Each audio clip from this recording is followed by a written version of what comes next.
আসসালামু আলাইকুম, কেমন আছেন সবাই? কুক উইথ নুসরাতের নতুন আরেকটি রান্নায় সবাইকে ওয়েলকাম জানাচ্ছি।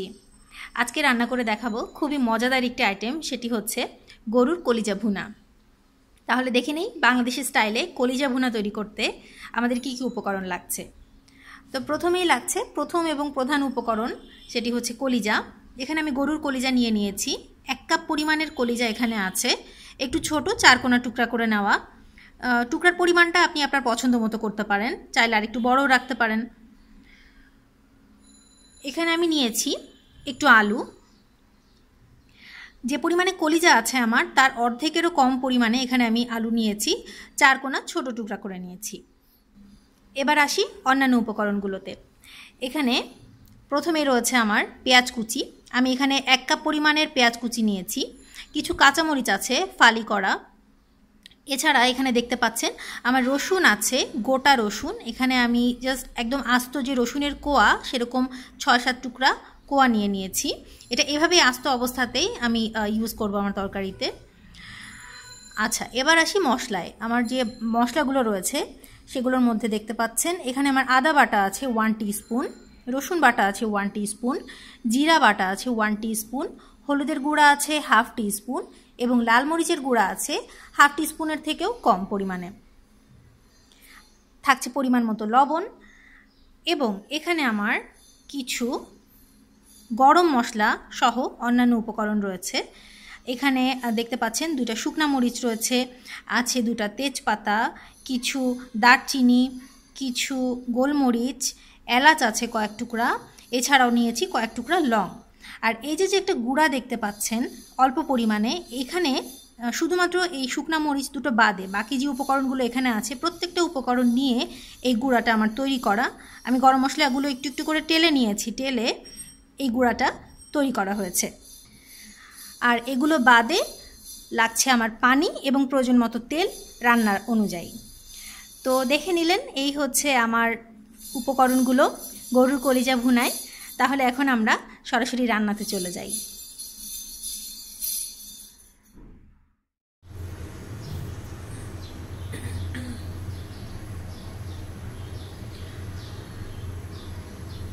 পাত্রে প্রয়োজন মতো তেল দিয়ে নিয়েছি, তেলটা গরমও হয়ে গেছে। আমি আমার পেঁয়াজ কুচিগুলো দিয়ে দিচ্ছি।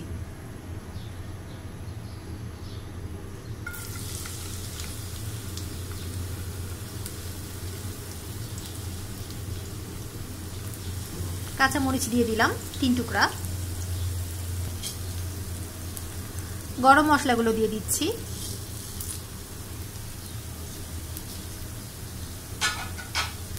আর যে তেজপাতাটা ছিল তেজপাতাটা একটু ছিঁড়ে দিয়ে দিলাম। এতে কি হয়, ফ্লেভারটা একটু ভালো আসে।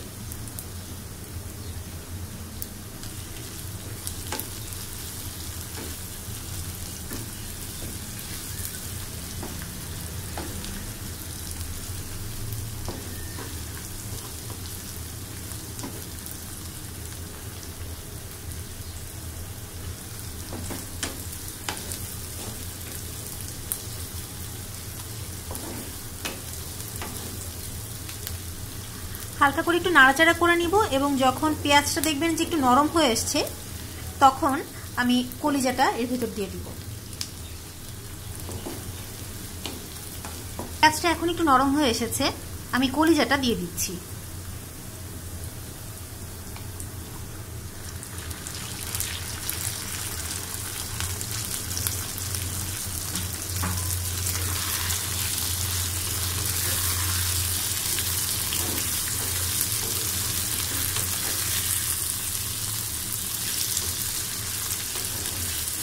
কলিজার ব্যাপারে আরেকটা কথা একটু বলে নেই এখন, সেটা হলো কলিজাটা আমি যখন টুকরা করে নিয়েছিলাম সেই সময় বেশ কয়েকবার হালকা গরম পানি দিয়ে খুব ভালো করে কলিজাটা ধুয়ে আমি পানি ঝরিয়ে রেখেছিলাম।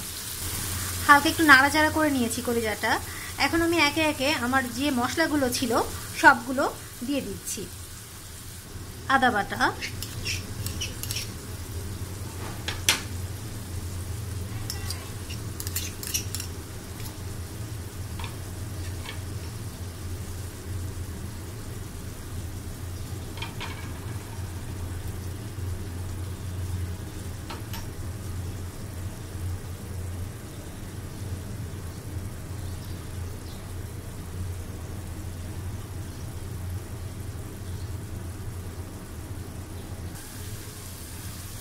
মশলাটা ভালো করে মিশিয়ে নিলাম। এখন আলুগুলো দিয়ে দিচ্ছি এর ভিতর।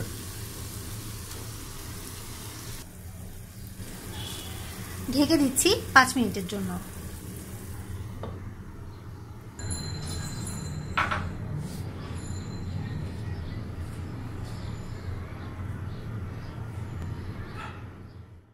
পাঁচ মিনিট পর খুব সামান্য পরিমাণে একটু পানি দিয়ে দিয়েছি আমি এটার ভেতর। খুবই অল্প পরিমাণে দিবেন, জাস্ট মশলাটা যেন একটু মাখা মাখা হয় সেই পরিমাণে।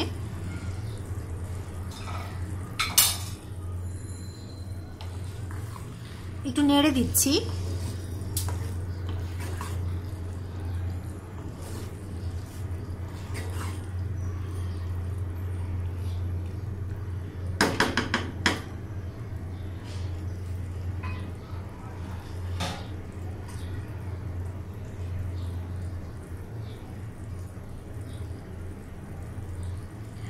আমার যে আস্ত কোয়া রসুনগুলো ছিল, রসুনের কোয়াগুলো এখন এর ভেতর দিয়ে দিচ্ছি এবং ঢেকে দিচ্ছি আরও অন্তত 5 মিনিটের জন্য।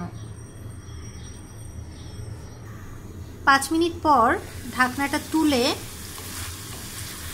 আর একটু নেড়ে দিচ্ছি তরকারিটা। এখন কিন্তু বেশ ভালোভাবে কষে এসেছে কলিজাটা।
এক কাপের মতো পানি দিয়ে দিচ্ছি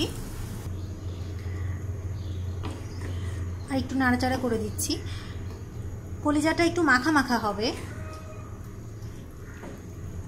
তো সেই পরিমাণে আমি পানি দিয়েছি।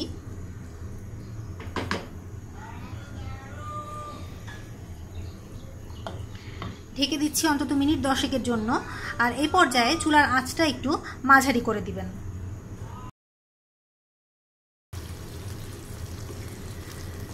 আমার তরকারিটা একদম হয়ে এসেছে, পানিটাও কমে গেছে এবং তরকারিটা একটু মাখা মাখাও হয়ে এসেছে।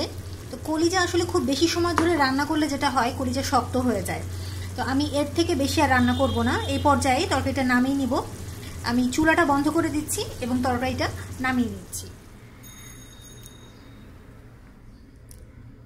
তৈরি হয়ে গেল আমার গরুর কলিজা ভুনা। তো তরকারিটা আমি নামিয়ে নিয়েছি। নামিয়ে খুব সামান্য পরিমাণে একটু টালা জিরার গুঁড়া উপরে ছড়িয়ে দিয়েছি। খুব চমৎকার একটা ফ্লেভার আসে। তাহলে দেখে নিলেন কিভাবে তৈরি করতে হয় গরুর কলিজা ভুনা। বাসায় অবশ্যই ট্রাই করে দেখবেন এবং যদি আমার ভিডিওটা আপনাদের ভালো লেগে থাকে লাইক করবেন এবং অবশ্যই সাবস্ক্রাইব করবেন আমার চ্যানেলে আরও নতুন নতুন রান্নার আপডেট পেতে। সবাই ভালো থাকবেন, সুস্থ থাকবেন। অনেক ধন্যবাদ সবাইকে।